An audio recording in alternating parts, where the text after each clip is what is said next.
अस्सलाम वालेकुम गर्ल्स। आज जो हमने टॉपिक स्टार्ट करना है वो है हमारा जो कंटिन्यू चैप्टर था strategy execution, chapter number 10। And आज जो हमने टॉपिक पढ़ना है वो है टाइप्स ऑफ ऑर्गेनाइजेशनल स्ट्रक्चर, जिसमें हम ये पढ़ेंगे कि क्या डिफरेंट ऑर्गेनाइजेशन स्ट्रक्चर्स होते हैं जिसको फॉलो करते हुए ऑर्गेनाइजेशन जो हैं वो रन होती हैं। ठीक है, कोई ना कोई एक ऐसा हिरार्की लेवल होता है जो कि हर ऑर्गेनाइजेशन फॉलो कर रही होती है, कोई ना कोई स्ट्रक्चर होता है जिसको फॉलो कोई ना कोई ऑर्गेनाइजेशंस करती हैं। ठीक है, नंबर 1 है यहाँ पे डिफरेंट, हम 7 basically types of organisation structures हैं, और जिसमें से नंबर 1 है the functional structure. The functional structure जो है सबसे ज़्यादा मोस्ट वाइडली यूज्ड स्ट्रक्चर है। दूसरी बात ये है इसमें कि क्या है कि ये वाला स्ट्रक्चर जो है सेंट्रलाइज सिस्टम है। सेंट्रलाइज का मतलब ये है कि टॉप मैनेजमेंट ने ऑर्डर दे दिया, ठीक है, एंड देन क्या होता है, टॉप मैनेजमेंट ने ऑर्डर दे दिया एंड फर्दर क्या होगा कि बाकी जो मैनेजर्स हैं या डिफरेंट एम्प्लॉयज़ हैं उन्होंने वो डिसीजन को मानना है और वही फॉलो करने हैं जो भी उन्होंने इंस्ट्रक्शंस दे दी हैं। ठीक है, जो एम्प्लॉयज़ हैं वो इसमें अपना इनपुट ज़्यादा नहीं दे सकते क्योंकि एक सेंट्रलाइज सिस्टम है। हायर अथॉरिटीज़ एक ऑर्डर पास करती हैं और सारी ऑर्गेनाइजेशन उसको फॉलो करती हैं। अच्छा, जो फंक्शनल स्ट्रक्चर है यहाँ पे ग्रुप टास्क भी होते हैं। बेसिकली जो बिज़नेस फंक्शंस है ना, फंक्शनल डिपार्टमेंट्स कौन कौन से होते हैं, marketing, finance, HRD, R&D and ये सारे जो डिपार्टमेंट्स हैं ये होते हैं functional departments of any organisation. क्या होता है फंक्शनल स्ट्रक्चर में, डिफरेंट ऑर्गेनाइजेशंस क्या करती हैं कि एक स्ट्रक्चर बना लिया उन्होंने फंक्शनल, जिसमें एक ऑर्डर आ रहा है टॉप मैनेजमेंट की तरफ से और वही सारी ऑर्गेनाइजेशन फॉलो कर रही होती है। ठीक है, सारी ऑर्गेनाइजेशन से मुराद ये है कि मैनेजर्स, एम्प्लॉयज़ सब, फर्स्ट लाइन मैनेजर्स सब। सेकेंडली बात ये है कि यहाँ पे क्या होता है कि आपको डिफरेंट टास्क दिए जाते हैं जो कि फ़ॉलो हो रहे होते हैं डिपार्टमेंट वाइज। जस्ट लाइक अगर मार्केटिंग डिपार्टमेंट में उन्होंने हायर करना है ना कोई बंदा, तो वो मार्केटिंग स्पेशलाइज्ड हो। इसी तरह फाइनेंस डिपार्टमेंट में कोई हायर करना है बंदा तो वो फाइनेंस स्पेशलाइज्ड हो। अकाउंटिंग का चाहिए, रिसर्च एंड डेवलपमेंट का चाहिए तो उसकी उसमें स्पेशलाइजेशन होनी चाहिए। सेकेंडली एक और बात इसमें ये है कि देखो क्या है, हाँ, सेकेंडली इसमें एक और बात ये है कि जो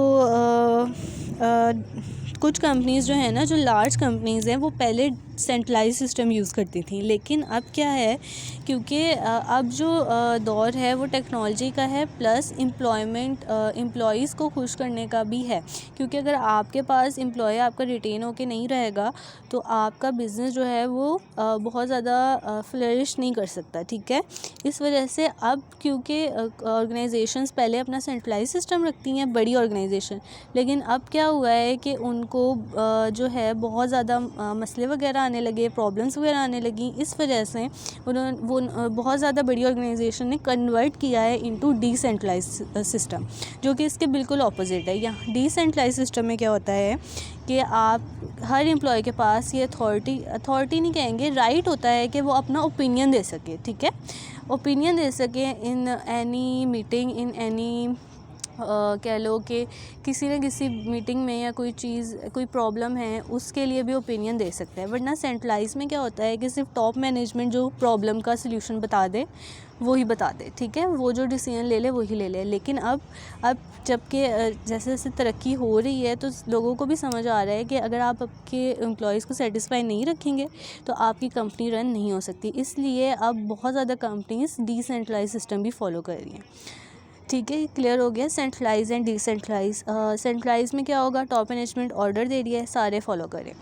डिसेंट्रलाइज में क्या होगा, इसके बिल्कुल ऑपोजिट, एनुअल मीटिंग्स होंगी, वीकली मीटिंग्स होगी जिसमें से एम्प्लॉयज़ से उनका ओपिनियन पूछा जाएगा, डिफरेंट मैनेजर्स से उनका ओपिनियन पूछा जाएगा कि आप किस तरह से कंपनी को आगे लेके जा सकते हैं। देन वो जो सारी चीज़ें बताएंगे, सारी चीज़ें ब्रेन स्टॉर्मिंग होगी, सारी आइडियाज़ जो एक जगह आएंगे, देन एट दी एंड एक डिसीजन लिया जाएगा, लेकिन इसमें इनपुट सबका होगा। ठीक है, ये इसका मेन डिफरेंस है।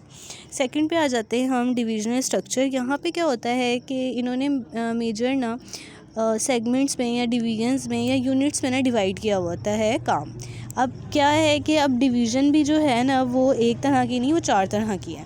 नंबर 1 है बाय जियोग्राफिकल एरिया, नंबर 2 है बाय प्रोडक्ट और सर्विस, नंबर 3 है बाय कस्टमर, नंबर 4 है बाय बाय प्रोसेस। अब क्या है जो डिविजनल स्ट्रक्चर है और जो फंक्शनल एक्टिविटीज़ हैं वो सारी एक साथ ही परफॉर्म हो जाती हैं। जस्ट लाइक अगर आपका डिविजनल लेवल है उसमें भी डिपार्टमेंट्स होंगे, वो अपनी फंक्शनल एक्टिविटीज़ परफॉर्म कर रहे होंगे।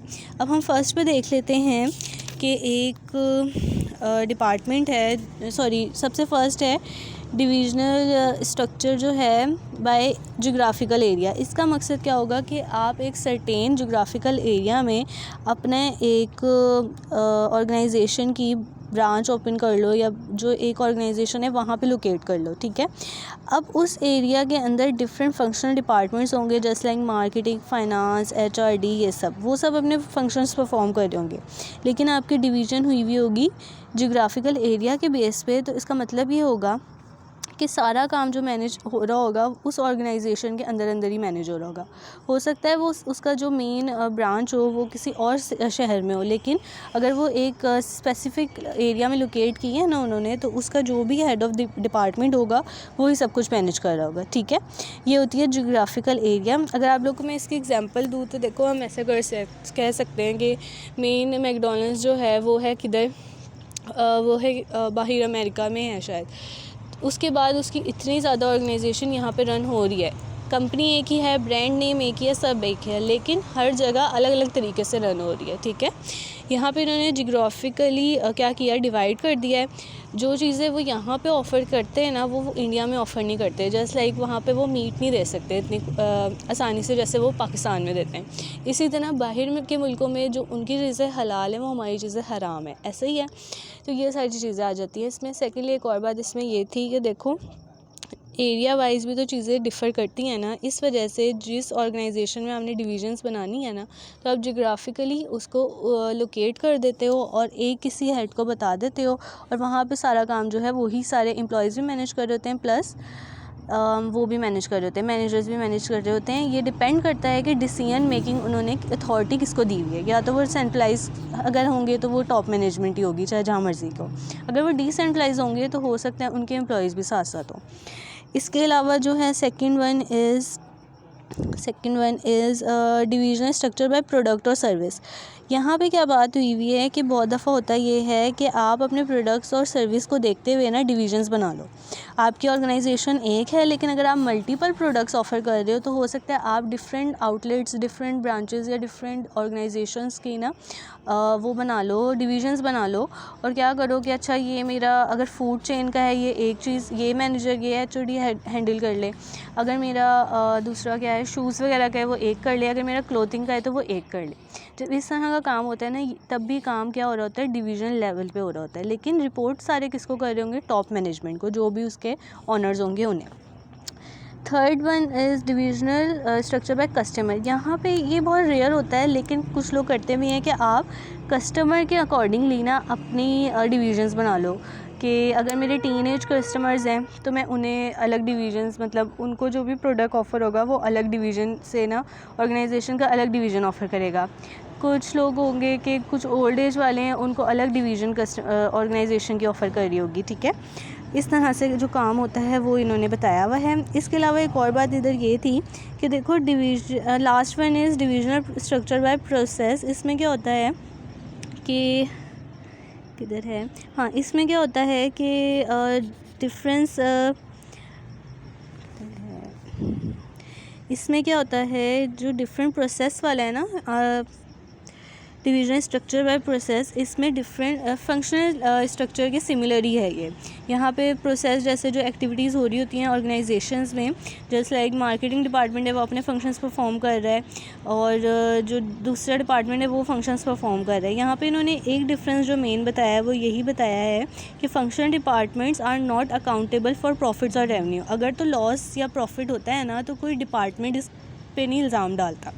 लेकिन यहाँ डिविजनल में क्या होता है कि सारे जो डिपार्टमेंट्स होते हैं ना, अगर उन्हें प्रॉफिट या लॉस होता है तो यहाँ पे क्या होता है कि ये लोग इवेल्युएट करते हैं इन्हें। मतलब ये कि अगर तो लॉस हुआ है ना, तो इस पूरे डिपार्टमेंट से पूछा जाएगा डिविजनल स्ट्रक्चर के कि आपने कहाँ पे गलती की है, डिविजनल स्ट्रक्चर बाय प्रोसेस में, ठीक है।